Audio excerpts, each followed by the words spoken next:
और आज के इस वीडियो में हम 14 सितंबर 2023 के सभी करंट अफेयर्स को एक एक करके यहाँ पर डिस्कस कर लेते हैं।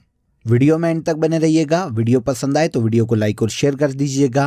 और अगर आपको इस टॉपिक की पीडीएफ को डाउनलोड करना है तो आप क्रेजी जीके ट्रिक के टेलीग्राम चैनल से या फिर क्रेजी जीके ट्रिक के एप्लीकेशन पर जाकर फ्री ऑफ कॉस्ट इसकी पीडीएफ को कलेक्ट कर सकते हैं।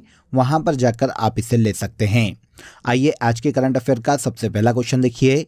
हाल ही में आयुष्मान भव अभियान का शुभारंभ किसने किया है? क्वेश्चन इंपॉर्टेंट है, नोट कर लीजिएगा। आयुष्मान भव अभियान का हाल ही में शुभारंभ भारत की प्रेसिडेंट द्रौपदी मुर्मू के द्वारा किया गया है। आंसर बी हो जाएगा।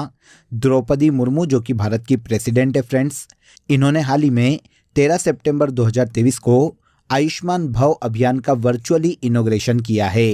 अब आपको इसके नाम से समझ में आएगा कि ये जो योजना है ये एक हेल्थ इनिशिएटिव है फ्रेंड्स, जो कि सेंट्रल गवर्नमेंट के द्वारा हाल ही में शुरू किया गया है। ये भारत में एक नेशन वाइड इनिशिएटिव है जिसका उद्देश्य देश के हर गांव और कस्बे तक स्वास्थ्य सेवाओं को प्रदान करना है। इस अभियान के तहत 17 सितंबर से लेकर 2 अक्टूबर मतलब गांधी जयंती तक देश भर में हेल्थ एंड वेलनेस सेंटर पर आयुष्मान मेले का आयोजन किया जाएगा, जिसमें देखिए जितने भी गरीब और मध्यम वर्गीय लोग हैं उनके स्वास्थ्य की जांच की जाएगी। तो यही आयुष्मान भव अभियान है जिसे भारत की प्रेसिडेंट द्रौपदी मुर्मू के द्वारा हाल ही में वर्चुअली इनॉग्रेट किया गया है। सेकंड क्वेश्चन देखिए। भारत के पीएम नरेंद्र मोदी किस राज्य की बीना रिफाइनरी में पेट्रोकेमिकल कॉम्प्लेक्स का शिलान्यास करेंगे? तो बीना रिफाइनरी की अगर हम बात करें तो ये मध्य प्रदेश के सागर जिले में स्थित है। पीएम नरेंद्र मोदी देखिए इस बीना रिफाइनरी में पेट्रोकेमिकल कॉम्प्लेक्स का शिलान्यास करने वाले हैं। आंसर ए हो जाएगा। भारत के पीएम मध्य प्रदेश के सागर जिले में भारत पेट्रोलियम कॉरपोरेशन लिमिटेड की बीना रिफाइनरी में पेट्रोकेमिकल कॉम्प्लेक्स की आधारशिला रखेंगे। इस अत्याधुनिक रिफाइनरी को देखिए ऑलमोस्ट 49,000 करोड़ रुपए की लागत से विकसित किया जाएगा और लगभग 1200 किलो टन प्रति वर्ष एथिलीन और प्रोपिलीन का उत्पादन यहां से किया जाएगा, जो कि देखिए टेक्सटाइल, पैकेजिंग, फार्मा जैसे अलग अलग क्षेत्रों में उपयोग में लाई जाती है। इस पेट्रोकेमिकल कॉम्प्लेक्स के अलावा देखिए अलग अलग 10 औद्योगिक औद्योगिक परियोजनाओं के साथ साथ 50,000 करोड़ रुपए से अधिक की परियोजनाओं का पीएम राज्य में शिलान्यास करने वाले हैं। क्वेश्चन हमारा बीना रिफाइनरी से था, तो बीना रिफाइनरी मध्य प्रदेश के सागर जिले में स्थित है, जहां पर पीएम नरेंद्र मोदी के द्वारा पेट्रोकेमिकल कॉम्प्लेक्स की आधारशिला रखी जाएगी। मध्य प्रदेश के सागर जिले में इस रिफाइनरी को 1994 में भारत पेट्रोलियम कॉरपोरेशन लिमिटेड और ओमान ऑयल कंपनी के सहयोग से स्थापित किया गया था, लेकिन इसका शुभारंभ पहली बार 2011 में भारत के पूर्व पीएम मनमोहन सिंह के द्वारा किया गया था। ओके, नेक्स्ट क्वेश्चन देखिए। हाल ही में उस्ताद अली जकी हैदर का निधन हो गया, इनका संबंध किस वाद्य यंत्र से था? तो उस्ताद अली जकी हैदर एक बहुत ही प्रसिद्ध रुद्र वीणा वादक थे फ्रेंड्स, जिनका हाल ही में 50 वर्ष की आयु में नई दिल्ली में निधन हो गया है। तो आंसर सी हो जाएगा। उस्ताद अली जकी हैदर का संबंध वीणा वादन से था और ये उस्ताद असद अली खान के शिष्य थे। अली जकी हैदर ध्रुपद के जयपुर बिनकर घराने की खंडार बानी शैली से संबंधित थे। तो हाल ही में 50 वर्ष की आयु में इनका दिल्ली में निधन हो गया है, जो कि प्रसिद्ध वीणा वादक थे। राष्ट्रीय हिंदी दिवस कब मनाया जाता है? वेरी वेरी इंपॉर्टेंट क्वेश्चन को नोट कर लीजिएगा और बहुत ही सिंपल क्वेश्चन है। पूरे देश में नेशनल हिंदी डे के रूप में 14 सितंबर को मनाया जाता है। आंसर ए हो जाएगा। बनाए जाने का उद्देश्य क्या है? तो देखिए इसी दिन 1949 में संविधान सभा द्वारा आधिकारिक भाषा के रूप में हिंदी को मान्यता दी गई थी और इसके बाद 1953 से हर साल 14 सितंबर को राष्ट्रीय हिंदी दिवस के रूप में मनाया जा रहा है। यहाँ पर यह भी याद रखिएगा कि हिंदी लैंग्वेज का वर्णन भारतीय संविधान के 8th शेड्यूल में देखने को मिलता है। संविधान के 8th शेड्यूल में वर्तमान में 22 लैंग्वेजेस शामिल है। अब देखिए ये तो बात हो गई नेशनल हिंदी डे की। अगर हम वर्ल्ड हिंदी डे की बात करें तो ये हर साल 10 जनवरी को मनाया जाता है और नेशनल हिंदी डे हर साल 14 सितंबर को मनाया जाता है। के बाद अगला क्वेश्चन देखिए। सिंधु गंगाधरन को किस कंपनी का उपाध्यक्ष चुना गया है? सिंधु गंगाधरन को हाल ही में नेस्कॉम का नया उपाध्यक्ष चुना गया है। आंसर सी हो जाएगा। वर्तमान में देखिए सिंधु गंगाधरन की अगर हम बात करें तो ये SAP लैब्स इंडिया में वरिष्ठ उपाध्यक्ष और प्रबंध निदेशक के पद पर कार्यरत है। अब सिंधु गंगाधरन को नेस्कॉम का नया उपाध्यक्ष नियुक्त किया गया है। कुछ समय पहले ही देखिए नेस्कॉम ने अपना नया अध्यक्ष राजेश नाम्बियार को नियुक्त किया था, जो कि इस कंपनी के नए चेयरपर्सन बनाए गए थे। तो राजेश नाम्बियार वर्तमान में नेस्कॉम के चेयरपर्सन हैं और अब नेस्कॉम की वाइस प्रेसिडेंट सिंधु गंगाधरन को बनाया गया है। अब देखिए नेस्कॉम की अगर हम बात करें तो ये Indian non governmental trade organisation है फ्रेंड, जो कि भारत में टेक्नोलॉजी इंडस्ट्री को सेवा प्रदान करता है। इस संस्था की स्थापना 1988 में की गई थी और इसका हेडक्वार्टर नोएडा में स्थित है। नंदन नीलकर्णी इस संस्था के फाउंडर है। ओके, तो देखिए यहाँ तक के आपको सभी क्वेश्चन क्लियर हो गए होंगे। अब आ जाइए आज की कंट्री इन न्यूज़ में हम यूरोप के देश बुल्गारिया को यहाँ पर डिस्कस कर लेते हैं। ध्यान से सुनिएगा। बुल्गारिया की कैपिटल सोफिया है और लेव यहाँ की ऑफिशियल करेंसी है। रूमेन राडेव वर्तमान में इस देश के प्रेसिडेंट के पद पर हैं। बुल्गारिया के पड़ोसी देशों की बात करें तो रोमानिया, सर्बिया, उत्तरी मैसेडोनिया, ग्रीस और तुर्की ये सभी बुल्गारिया के पड़ोसी देश है। बुल्गारिया में वर्तमान में 10 यूनेस्को साइट है, जिसमें बोयाना चर्च, मदारा सवार, इवानोवो के रॉक हेवन चर्च और कजान लॉक का थ्रेसियन मकबरा शामिल है। बुल्गारिया के पूर्व में काला सागर स्थित है। डेन्यूब नदी बुल्गारिया की सबसे लंबी और प्रमुख नदी है। माउंट मुसाला बुल्गारिया की सबसे ऊंची चोटी है। ये एक बाल्कन देश है फ्रेंड्स, जिसमें बुल्गारिया के अलावा अल्बानिया, ग्रीस, यूगोस्लाविया और रोमानिया को शामिल किया जाता है। इसके अलावा बुल्गारिया नाटो और यूरोपीय संघ का भी वर्तमान में सदस्य है। तो यह है यूरोप का देश बुल्गारिया, जिससे रिलेटेड सारे फैक्ट यहाँ पर मैंने आपको बता दिए हैं। पॉज करके एक बार फिर से इन्हें पढ़ लीजिएगा, एग्जाम में पूछे जाते हैं। अगला क्वेश्चन देखिए, हाल ही में किस राज्य के विजयवाड़ा रेलवे स्टेशन को ग्रीन रेलवे स्टेशन सर्टिफिकेट प्रदान किया गया है? तो विजयवाड़ा रेलवे स्टेशन का नाम देखिए आपने काफ़ी बार मूवीज़ में सुना होगा। ये भारत के आंध्र प्रदेश राज्य में स्थित है, जिसे हाल ही में ग्रीन रेलवे स्टेशन सर्टिफिकेट दिया गया है। देखिए आंध्र प्रदेश के विजयवाड़ा रेलवे स्टेशन को पर्यावरण मानकों में सुधार और यात्रियों को पर्यावरण के अनुकूल सेवाएं प्रदान करने के लिए हाल ही में भारतीय ग्रीन बिल्डिंग काउंसिल के द्वारा ग्रीन रेलवे स्टेशन सर्टिफिकेट से सम्मानित किया गया है।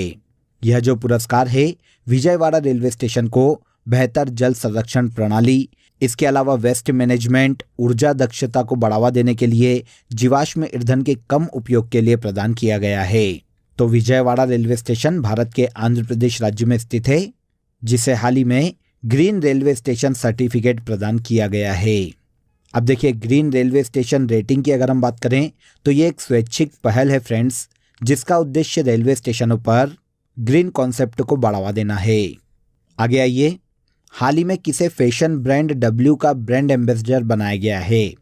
तो देखिए फैशन ब्रांड का नाम W है, जिसका हाल ही में ब्रांड एम्बेसडर अभिनेत्री अनुष्का शर्मा को बनाया गया है। आंसर डी हो जाएगा। फैशन ब्रांड W की अगर हम बात करें फ्रेंड्स तो ये कपड़ों का एक ब्रांड है जो कि फेस्टिवल कलेक्शन के लिए जाना जाता है। हाल ही में इस कपड़ा कंपनी का brand ambassador actress Anushka Sharma को बनाया गया है। पंजाब का पहला स्कूल ऑफ एमिनेंस कहाँ खोला गया? तो पंजाब का पहला स्कूल ऑफ एमिनेंस अमृतसर में खोला गया है। पंजाब के अमृतसर में स्कूल ऑफ एमिनेंस परियोजना के तहत राज्य के पहले स्कूल ऑफ एमिनेंस का उद्घाटन किया गया। अब देखिए आपके दिमाग में आएगा कि स्कूल ऑफ एमिनेंस क्या होता है। तो देखिए सरकारी स्कूलों को और हाइब्रिड करना, उन्हें डिजिटलाइज्ड करना या उन्हें स्मार्ट स्कूल में कन्वर्ट करना, यही स्कूल ऑफ एमिनेंस परियोजना है जो कि पंजाब राज्य में चलाई जा रही है। तो इसके तहत पहला स्कूल ऑफ एमिनेंस राज्य में अमृतसर में खोला गया है। इसी साल मई 2023 में पंजाब के सीएम ने स्कूल ऑफ एमिनेंस परियोजना का इनॉग्रेशन किया था, जिसके लिए 200 करोड़ रुपए का बजट तय किया गया है। सरकारी स्कूलों में शिक्षा में सुधार करना, उन्हें स्मार्ट स्कूल में कन्वर्ट करना, यही इस योजना का मुख्य उद्देश्य है। इस योजना के तहत पंजाब सरकार 23 जिलों में 117 सरकारी स्कूलों को स्कूल ऑफ एमिनेंस में बदलने वाली है। पंजाब की कैपिटल चंडीगढ़ है। बनवारी लाल पुरोहित यहाँ के गवर्नर है और भगवत मान यहाँ के सीएम के पद पर हैं। इसके बाद देखिए भारत ने किस देश से C295 ट्रांसपोर्ट एयरक्राफ्ट खरीदे हैं? तो C295 ट्रांसपोर्ट एयरक्राफ्ट हाल ही में इंडिया ने स्पेन से परचेस किए हैं। आंसर ए हो जाएगा।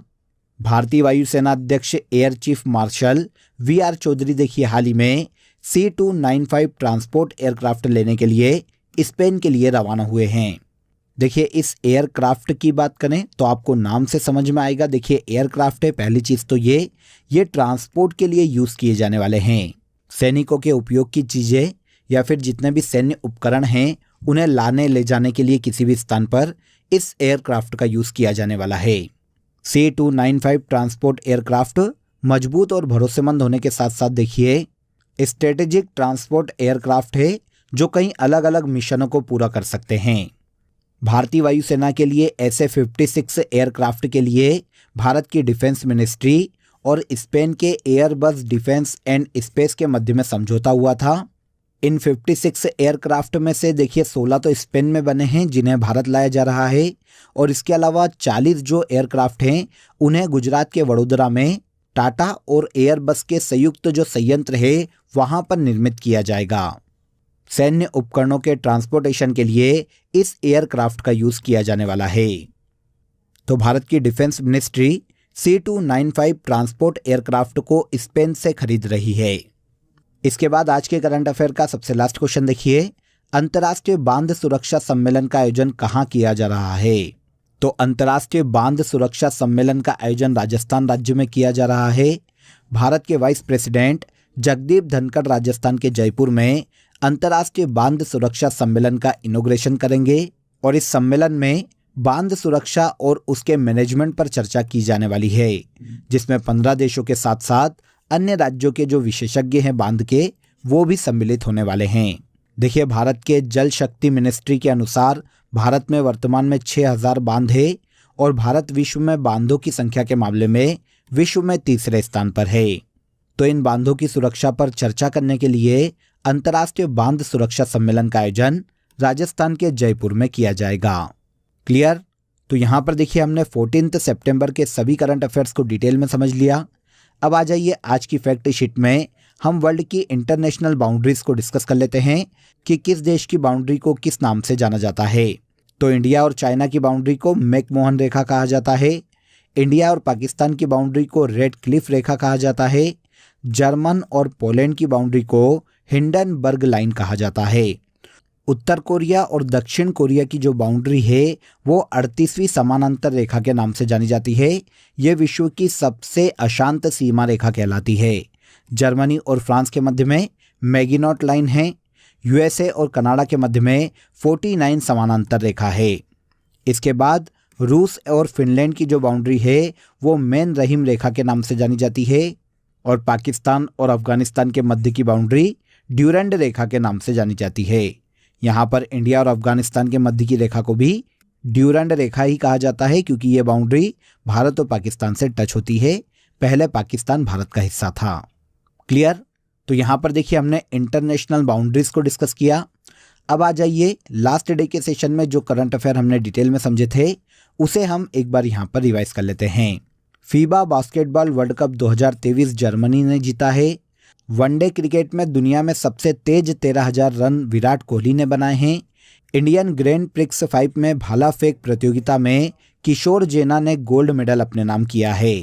विश्व का सबसे ऊंचा फाइटर एयरफील्ड लद्दाख राज्य में बनाया जाएगा।